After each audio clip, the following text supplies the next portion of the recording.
नमस्कार, एक बार फिर हाजिर हूँ गणित विषय का नया एक टॉपिक लेकर के। कक्षा 10 एक्सरसाइज 6.2 को करने से पहले हमें सीखना होगा थेल्स थ्योरम।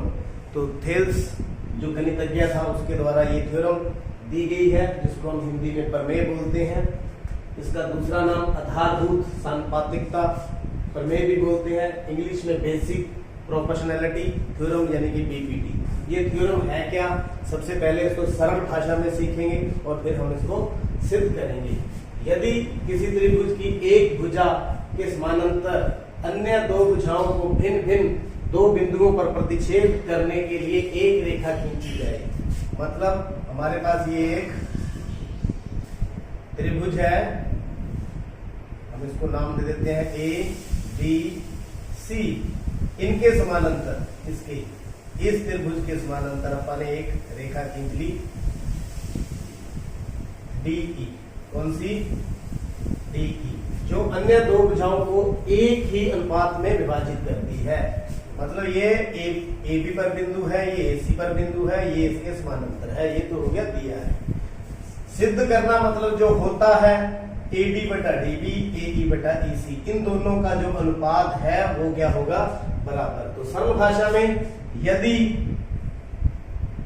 त्रिभुज ABC में जो DE है वो समानांतर किसके है? BC के, तो क्या होगा? ये इसके समानांतर है तो क्या होगा? इन दोनों भुजाओं का जो बिंदुओं काटती है उनका अनुपात क्या होगा? समान। मतलब AD बटा DB, ये अनुपात आ गया, किसके बराबर होगा? AE बटा EC, इसके बराबर होगा। तो संक्षिप्त में ये आपकी प्रमेय है। तो आइए हम इसको सिद्ध करते हैं। सबसे पहले देखेंगे क्या दिया है। त्रिभुज ABC दी हुई है, AB में जो DE है समानांतर क्या है? BC। D और E क्रमशः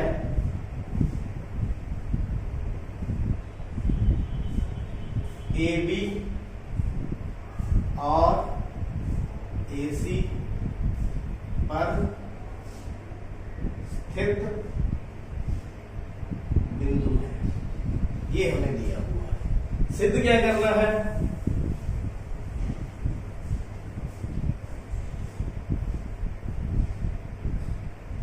AD बटा में DB, AE बटा में EC, यानी इन दोनों भुजाओं का जो अनुपात है वो हमने क्या सिद्ध करना है? बराबर सिद्ध करना है। तो आइए सिद्ध करते हैं, आसान तरीके से सीखेंगे। तो थोड़ी हम इसके अंदर रचना करने वाले हैं। रचना क्या करने वाले हैं? एक तो यहां से लंब गिराते हैं DM, इसके ऊपर AC ऊपर बोल दो या AE ऊपर बोल दो। इसी प्रकार यहां से लंब गिरा दो। क्या क्या कर दिया हमने? DM लंब, AC और क्या कर दिया? EN लंब, दोनों के ऊपर क्या गिरा दिया? लंब गिरा दिया। और जो है D को C से और B को E से मिलाएं। D को C से और E को B से मिलाएं। तो ये हमने यहां पर रचना कर ली। तो अब शुरुआत कैसे करेंगे वो हम प्रमाण के द्वारा सिद्ध करते हैं। उत्पत्ति बोल देते हैं, प्रमाण बोल देते हैं, हल बोल देते हैं, लेकिन प्रमेय के अंदर उत्पत्ति द्वारा हम लिखते हैं। तो सबसे पहले क्या करेंगे? त्रिभुज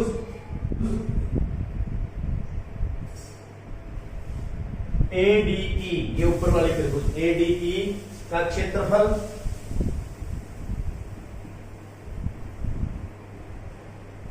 बटा में त्रिभुज के नीचे वाली BDE का किसी भी त्रिभुज का क्षेत्रफल आप भली भांति जानते हैं क्या होता है, 1/2 गुना आधार गुना में लंब, 1/2 गुना में आधार गुना में लंब, 1/2 गुना में आधार गुना में लंब। ओके, तो यहाँ पर देखिए 1/2 से 1/2 में काट दूं। आधार कितना है इसके अंदर, ये आधार हो गया AD, आधार क्या हो गया AD गुना में लंब, ये देखिए इसका शीर्ष क्या है E, ADE, E से लंब है EN, क्या है EN बटा, देखिए अब क्या है हमारे पास BDE, BDE इसको अलग से निकाल दूं मैं, ये वाली, ये D, ये B, ये E, अब इसके ऊपर लंब यही रहेगा। तो देखिए इसका आधार क्या है DB गुना में लंब, इसका भी यही रहेगा, ये देखिए इसका बाहर है, त्रिभुज के बाहर लंब है। तो देखिए कितना हो गया EN, कितना हो गया EN, EN से EN काट दें तो हमारे पास क्या बच गया, त्रिभुज ADE का क्षेत्रफल बटा में त्रिभुज BDE का क्षेत्रफल बराबर में AD बटा में DB।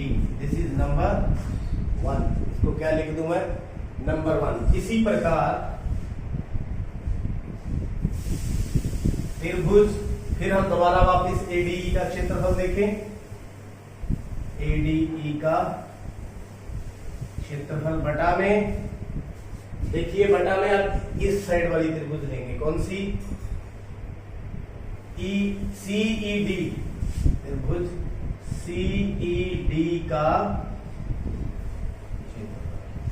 वही फार्मूला, 1/2 गुना आधार गुना लंब, 1/2 गुना में आधार गुना में लंब, 1/2 गुना में आधार गुना में लंब, तो किसके बराबर हो जाएगा, इसका आधार कितना है, इस साइड से देखें AE कितना है AE गुना में लंब कितना, यहां से शीर्ष D है तो लंब क्या हो गया DM गुना में DM। अब नीचे देखें तो इसका आधार क्या हो गया EC, क्या आधार हो गया EC, तो लंब वही रहेगा इसका भी, क्योंकि इसका शीर्ष ये एक्यूज है तो यहाँ पर एंगल DM है वो 90 डिग्री इसी का है इस ट्रायंगल में ही, तो वो लंब कितना हो गया DM से DM कट गया तो AE बटा में EC, त्रिभुज ADE का क्षेत्रफल बटा में त्रिभुज CED का, इसको क्या लिख दूं नंबर 2।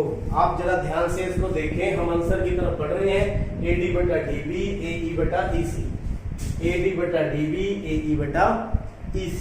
इनकी जो राइट हैंड साइड है वो तो बराबर हो चुकी है, देखते हैं तो अगर लेफ्ट हैंड साइड बराबर हो तो इसका मतलब हमारा सम हो चुका है। ये देखिए यहाँ क्या है ADE का क्षेत्रफल, यहाँ BDE है, यहाँ CED है। अगर ये दोनों बराबर हो जाए तो इसका मतलब हमारी जो थ्योरम है वो सिद्ध हो चुकी है। तो आप वीडियो को पॉज करके नोट करें तो हम आगे बढ़ते हैं।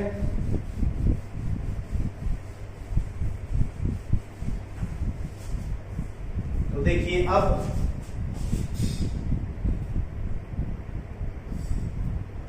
देखिए यहां पर नोट, एक चीज नोट करें, ये दोनों जो है ये है DE, ये है BC, और एक ये त्रिभुज बन गई और एक ये त्रिभुज बन गई।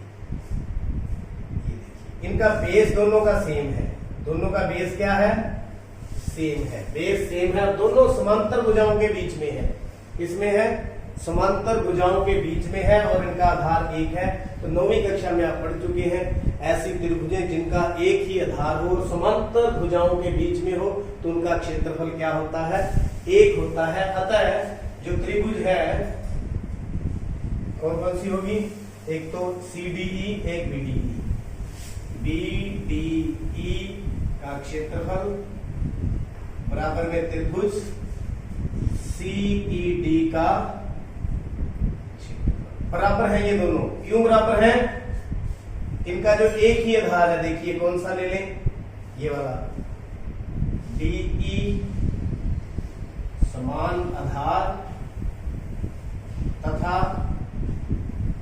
DE समानांतर BC के बीच स्थित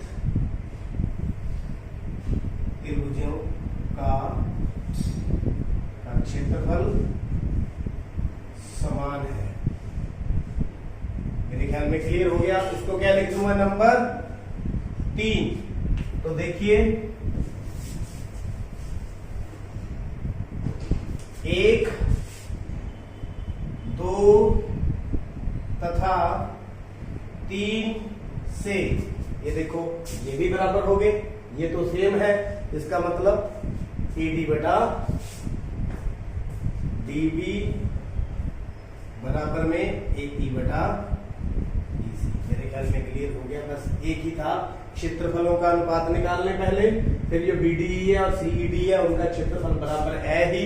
क्यों बराबर है? एक ही आधार और समांतर भुजाओं के बीच में स्थित है, इसलिए इनका क्षेत्रफल बराबर है। इसलिए 1, 2 और 3 से इन दोनों का जो है भाग बराबर हो गए, 1 और 2 से इति सिद्धम। इस प्रकार ये प्रमेय सिद्ध हुई। तो उम्मीद करता हूं ये प्रमेय PPT आधारभूत समानुपातिकता प्रमेय आपको अच्छी तरह से समझ आ चुकी है। तो अब साथ ही साथ हम इसका विलोम भी सीखते हैं। तो आइए देखते हैं इसका विलोम। थेल्स प्रमेय का विलोम जो प्रमेय है 6.2, उसका उल्टा बिल्कुल जस्ट रिवर्स। यदि एक रेखा किसी त्रिभुज की दो भुजाओं को एक ही अनुपात में विभाजित करती है तो वह तीसरी भुजा के समानांतर होती है। जो हमारा थेल्स प्रमेय थी उसमें भुजा समानांतर दी थी और अनुपात में हमने लेके आना था। यहाँ अनुपात दिया हुआ है, भुजाएं समानांतर करनी है। तो क्या दिया है, क्या सिद्ध करना है? ये हमारे पास एक त्रिभुज ABC, ये D और ये E। क्या दिया है?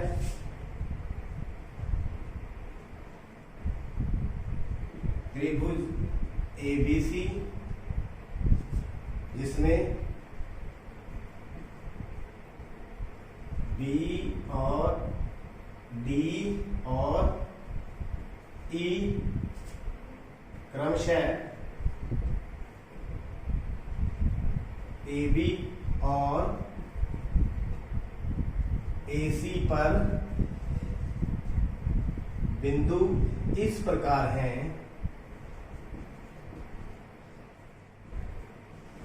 कि उनका अनुपात जो है AD बटा DB बराबर में AE बटा EC बराबर हमें दिया हुआ है।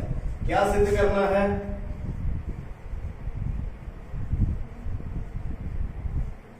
सिद्ध करना जो DE है वो किसके समानांतर है? BC है। तो ये हमें सिद्ध करना है। तो किस प्रकार से सिद्ध करेंगे? उपपत्ति देखिए, इसको सिद्ध करने के लिए हम मेथड ऑफ कॉन्ट्राडिक्शन का इस्तेमाल करने वाले हैं। मेथड ऑफ कॉन्ट्राडिक्शन का मतलब क्या है?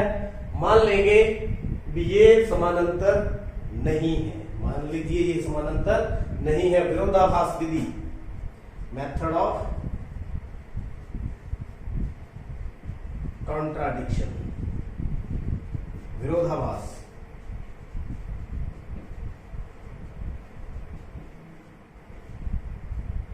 तो क्या है इसके अंदर? तो मान लो जो है DE BC के समांतर नहीं है। अगर ये समानांतर नहीं है तो कोई ऐसी रेखा तो जरूर होगी जो इसके समानांतर होगी। तो मान लीजिए ये है, मैं DE कर देता हूं, DE डैश। तो DE एक ऐसी रेखा होगी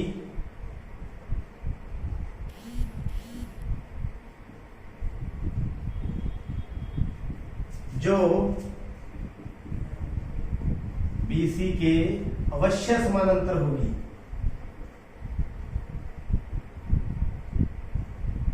मेरा कहने का भाव ये है, अभी रेखा के कोई ना कोई तो समानांतर होगी इसके इसे, तो मान लेते हैं।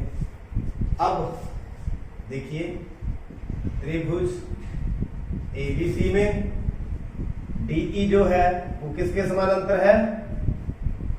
BC के। किसके समानांतर होगी फिर? BC के। तो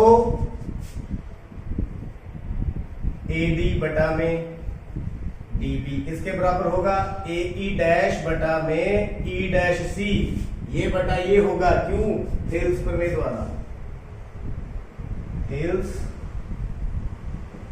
प्रमेय द्वारा, क्योंकि थेल्स प्रमेय हमें ये कहती है ये है, परंतु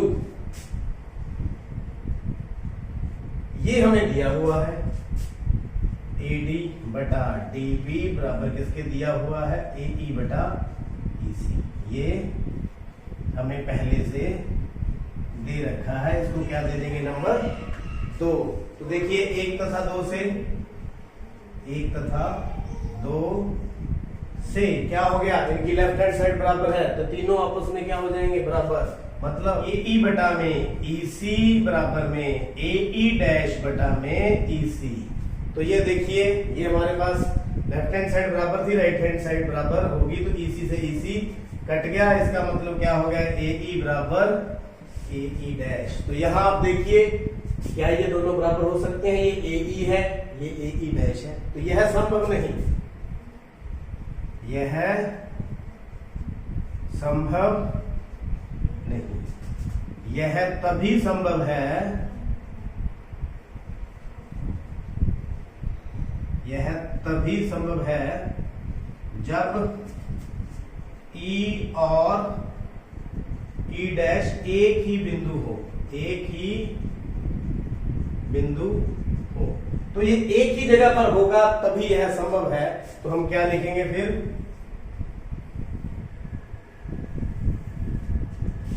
हमारी कल्पना जो हमने माना था, जो DE BC के समांतर नहीं थी, गलत है। वो क्या है? गलत है। अतः क्या है? जो DE है वो BC के समानांतर है, इति सिद्धम। तो उम्मीद करता हूं थेल्स प्रमेय और थेल्स प्रमेय का विलोम दोनों आपको अच्छी तरह से समझ आ चुके हैं। फिर भी आपको कोई समस्या है तो आप कमेंट बॉक्स में लिख करके पूछ सकते हैं। देखते रहिए, समझते रहिए। चैनल को सब्सक्राइब करने के लिए आपका बहुत बहुत धन्यवाद।